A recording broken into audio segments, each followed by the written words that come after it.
Hi, my name is Dr. John Douillard, and welcome to LifeSpa.com, where we prove ancient medical wisdom with modern science. And today I want to talk about a very interesting phenomenon called the dawn phenomenon. When the blood sugar begins to rise in the morning, from around 3 o'clock in the morning till when you have breakfast, the blood sugar seems to want to rise, sometimes a little higher than we would like.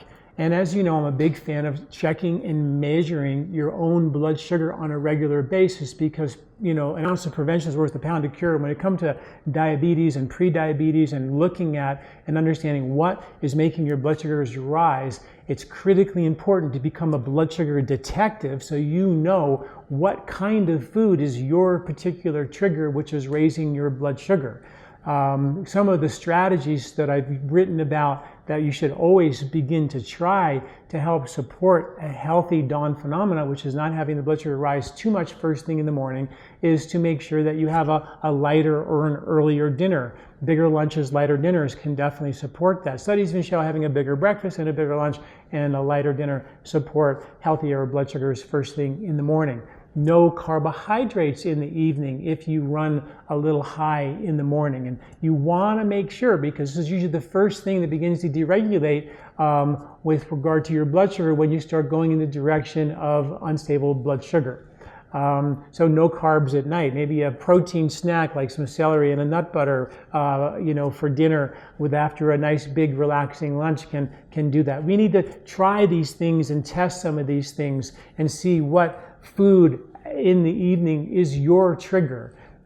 Because usually the evening meal, the evening activity, which can be late nights on your computer, a lot of processed food or packaged foods, and also you can try even eating some resistant starchy foods like green bananas and cold rice and potatoes. You can read more about these on the article associated with this video about the dawn phenomena, because resistant starches are resistant to being uptaken as sugar into your blood, and therefore they work by lowering and keeping your blood sugars a little bit lower. Those are some of the classic strategies, and a lot of folks have done all that and they still have this dawn phenomenon thing, and it's a little bit tricky. So I want to help you understand, the blood sugar thing and sort of flip it upside down. We always think that when your blood sugar is not being regulated the way we should, we need to actually give more insulin and to help lower the blood sugar, because insulin takes the sugar out of your blood and puts it into your cells. And if you're not doing that very well and the blood sugar is hanging out in your blood, we give more insulin and that helps solve the problem. But there are other hormones involved, one called glucagon. And glucagon is a hormone that raises blood sugar, and insulin is the hormone that lowers blood sugar. So instead of thinking about just giving you more of the foods that actually will lower blood sugar or more insulin supporting agents to lower blood sugar, what about helping to block or inhibit the production of glucagon, which is raising blood sugar? So it turns out in the dawn phenomena, your body, your liver is in charge of producing this sugar and dumping it into the bloodstream. It's sort of a preparation for the day. As you sleep at night, the thinking is that the body makes cortisol, a stress hormone. It makes glucagon to start to raise the blood sugar and get you ready for the activity of the day. If you didn't have glucagon increasing and cortisol increasing and growth hormone increasing and blood sugar increasing in the morning, there's a good chance you wouldn't wake up on time.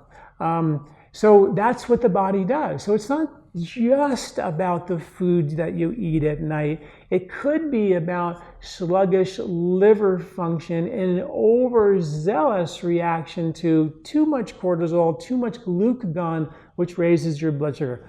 All that being said, sometimes food doesn't work, and you've tried to be the blood sugar detective, and I've written a whole free ebook on blood sugar and longevity that you can go through step by step and solve most of your blood sugar concerns and help the dawn phenomena significantly. But some folks are still struggling to get those morning numbers down, and you know who you are if I'm talking to you, and here are some amazing strategies. So I was like, okay, I need to find some herbal support, some natural things, turns out they're right probably in your cupboard today, that will actually block or inhibit what's called gluconeogenesis. Gluconeogenesis is when your liver makes sugar from the storage sites, from the glycogen storage sites in your liver, and it converts that into glucose and pumps it into your blood and raises morning blood sugar. It's called gluconeogenesis, and it's the liver's fault for overshooting the blood sugar runway in the morning,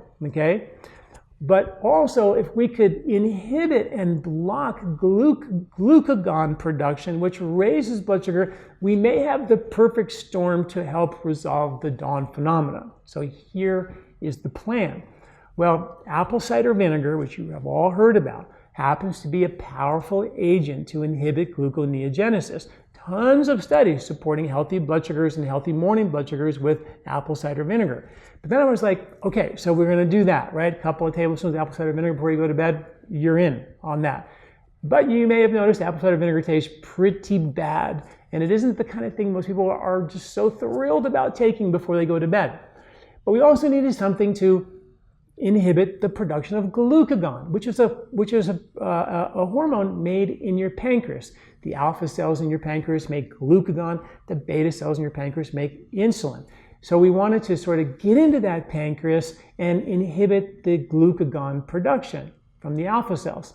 And I was like, we need something sweet to sort of get into the pancreas.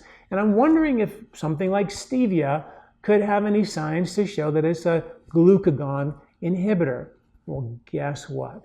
When I looked up the science, and the science is in the article associated with this video, I found that stevia, which has amazing benefits, actually helps to boost insulin a little bit. It helps to block gluconeogenesis a little bit, but it also, which was the amazing part, it inhibits glucagon production, and that's what I was looking for. So what you do is you take about a teaspoon of stevia, which is very refreshing, into your apple cider vinegar and stir that together. You drink that before you go to bed and check your blood sugar in the morning. And I've seen dramatic improvement, 10, 15-point reductions of those first morning blood sugars with the dawn phenomena effect when you have that by taking the apple cider vinegar and the stevia before you go to bed. So please check out the article on the dawn phenomena and associated with this video. It's a very interesting way of looking at solving this problem by, instead of just boosting insulin, which we're sort of doing a little bit of, but more importantly, in a natural way, inhibiting and blocking the production of glucagon, which is the hormone that is involved in raising blood sugar. So check out that article. Thanks for listening. I'm Dr. John Douillard. Do you like this video? Don't forget to subscribe and share. This recording is brought to you by LifeSpa, where ancient Ayurvedic wisdom meets modern science. Get access to free health video newsletters by Dr. John at LifeSpa.com. These statements have not been evaluated by the FDA. These products are not intended to diagnose, treat, cure, or prevent any disease.